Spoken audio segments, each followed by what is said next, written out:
Материнский инстинкт способен спасти жизнь там, где на счету каждая секунда.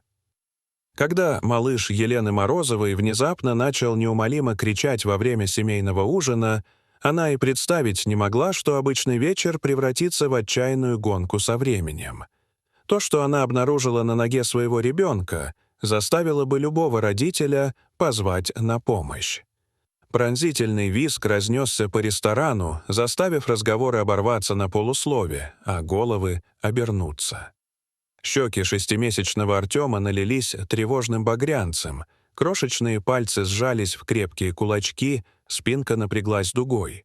Это был не каприз и не усталость. Это была боль, и сердце матери забилось чаще, словно пытаясь перегнать время. Посетители старались сделать вид, что не вмешиваются, но косые взгляды и приглушенные перешептывания выдавали общее беспокойство.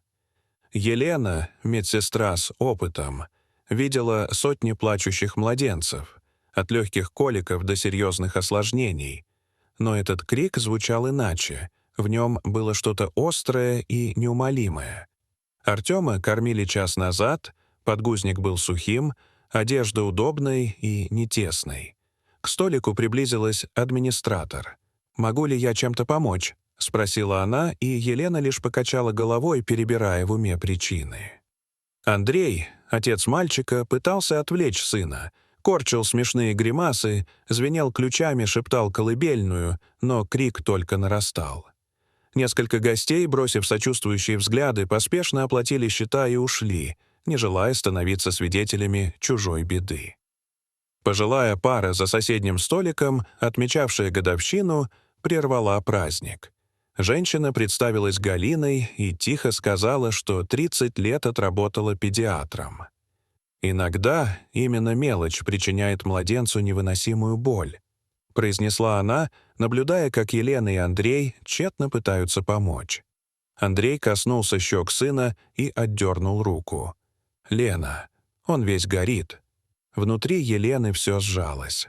Она знала, у младенцев перегрев развивается стремительно, а лихорадка на фоне истошного плача — тревожный знак. «Сначала проверь очевидное». Всплыли в памяти слова ее преподавателя, доктора Кузнецова. Елена быстро расстегнула кнопки кофточки, сняла верх, осмотрела грудь и живот, убедилась, что ничего не натирает. Потом ее взгляд упал на носочки. Первый она сняла. Все было в порядке. Но стоило потянуться ко второму, как плач стал еще пронзительнее, словно кто-то невидимый затянул струну. И тогда Елена заметила его, тонкий, почти невидимый на фоне воспаленной кожи, темный перехлёст вокруг крошечного пальца ноги. Жгут из волос. Ситуация из учебников, из дежурств, из древних заметок в блокноте, которую легко пропустить и страшно обнаружить. Скорее всего, волос Татарс ее собственный. Попал в носок при переодевании, а движения ребенка закрутили его туже, перекрыв кровоток. Палец распух, кожа багровела и блестела натянутой пленкой. Выше перетяжки был заметен отек. Елена знала, промедление грозит ишемией тканей, а дальше — некрозом. Она всегда носила с собой небольшую аптечку. Привычка, появившаяся после случая с удушьем покупателя в супермаркете на первом году ее работы. «Андрей, держи его крепко, очень крепко, но мягко. Он не должен дергаться», — сказала она голосом, в котором материнская паника уступила место медицинской сосредоточенности. Администратор, уловив интонацию, мигом принесла настольную лампу и расчистила вокруг места. Официантка встала рядом, готовая подать все необходимое. Галина подошла ближе, ее муж подвинул свободный стул, чтобы Елена могла опереться локтями. Из сумки Елена вынула пинцет с тонкими губками, увеличительное стекло, ватные салфетки и маленький флакон антисептика. Смочила салфетку, быстро протерла пинцет, подсветила лампой пальчик.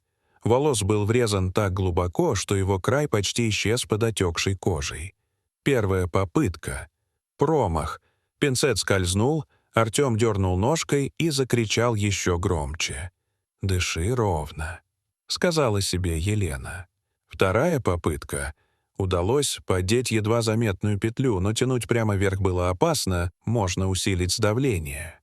Нужно было разматывать, шаг за шагом. Андрей шептал сыну убаюкивающие слова, прижимая его к себе так, чтобы не мешать матери.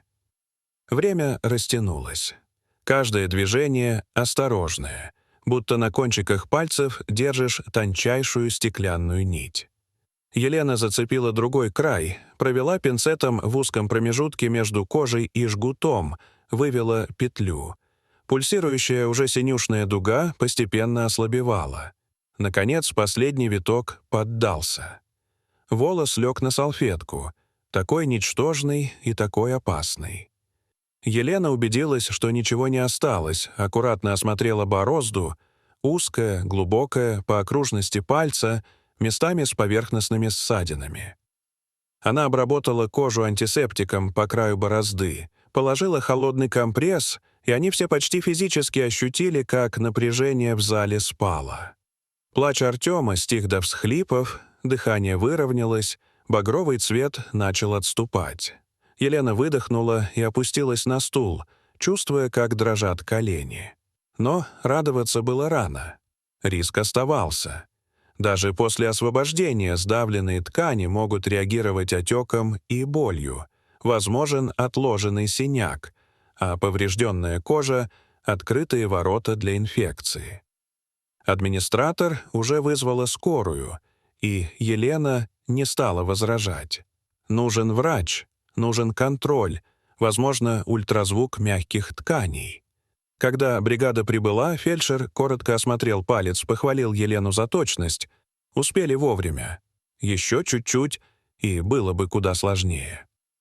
Они предложили транспортировку в ближайшую детскую больницу, и семья согласилась без колебаний.